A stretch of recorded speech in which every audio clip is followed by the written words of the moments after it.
Okay guys, so we're going to start by looking at how we can plot a linear inequality this time. But the difference is that this is going to be a diagonal line, not a horizontal or a vertical line. And the one that I'm going to show you how to do is going to be this one here. So y is greater than 2x plus 1. The first thing we're going to do is we're going to treat this as a linear equation. So if we imagine this as y is equal to 2x plus 1. Now if you were asked to plot this, my guess is that you'd start to think about generating coordinates.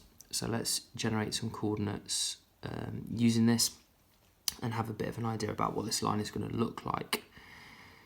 So if we consider some different x values and the y values that these would give us, if we were just going to start with say 0, 1 and 2, if we're going to substitute 0 into the equation we've got here, we're going to do 2 times 0, which is 0, plus 1 is going to give us 1. If we substitute in 1, we're going to have 2 times 1 is 2, plus 1 is going to give us 3. If x is 2, then we're going to have 2 times 2 is 4, plus 1 gives us 5. So here we've got some coordinates that we could plot to draw on the line y equals 2x plus 1.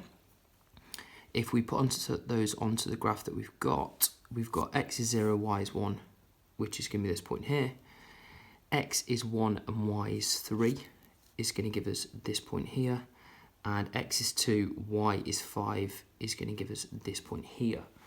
Now, if we're plotting on this linear inequality, we need to pay careful attention as to the inequality itself, and whether that is less than or equal to, greater than or equal to, less than or greater than. Now here we've got y is greater than 2x plus 1. So the line that we're going to draw on is going to be a dotted line because it is not equal to. So I'm just going to draw a dotted line through the points that we've got.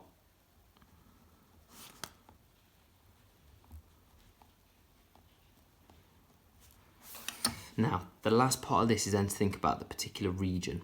So here we're looking at when y is greater than 2x plus 1, and we want to say whether it's either going to be this part of the line or this part of the line that's going to satisfy this.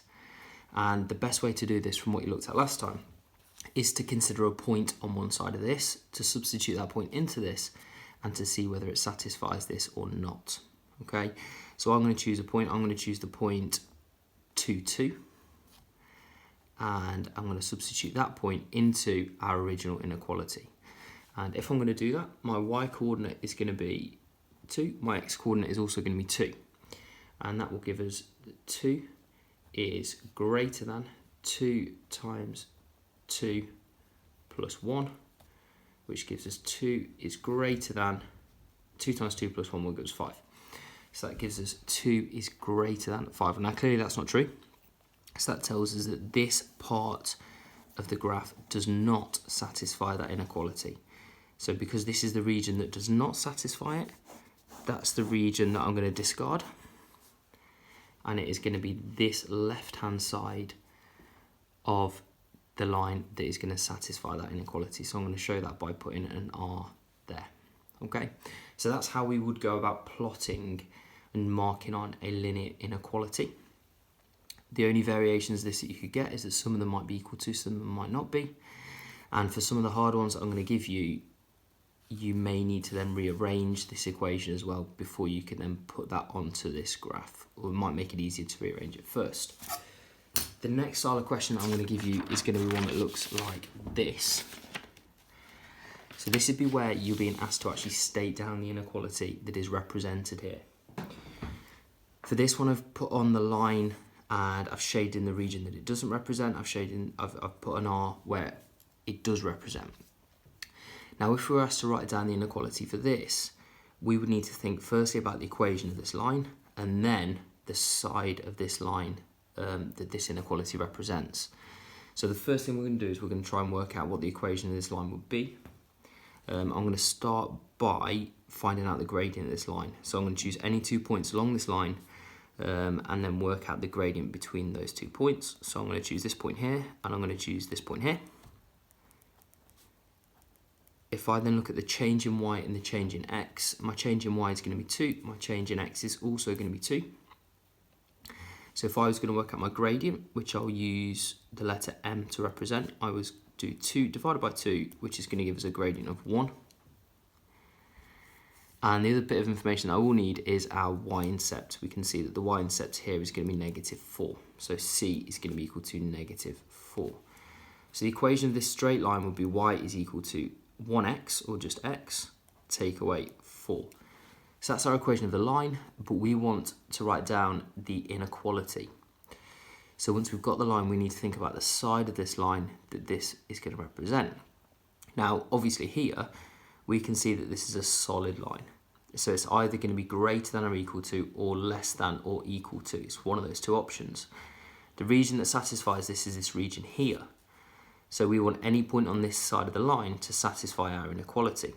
So I'm going to choose a point on this side of the line, and we're going to think about the way that the inequality would need to go to satisfy that particular inequality. So let's choose the point 1, 1. Now, if I was going to substitute the point 1, 1 into the equation that we've got, that would give us 1 is equal to 1 take away 4, giving us 1 is equal to negative 3. Now, for this to be true, we would need this to be greater than this, because we can obviously see that 1 is greater than negative 3. So in this case here, we would need 1 is greater than negative 3, but because it is a solid line, it would need to be 1 is greater than or equal to negative 3. So that is what we would need.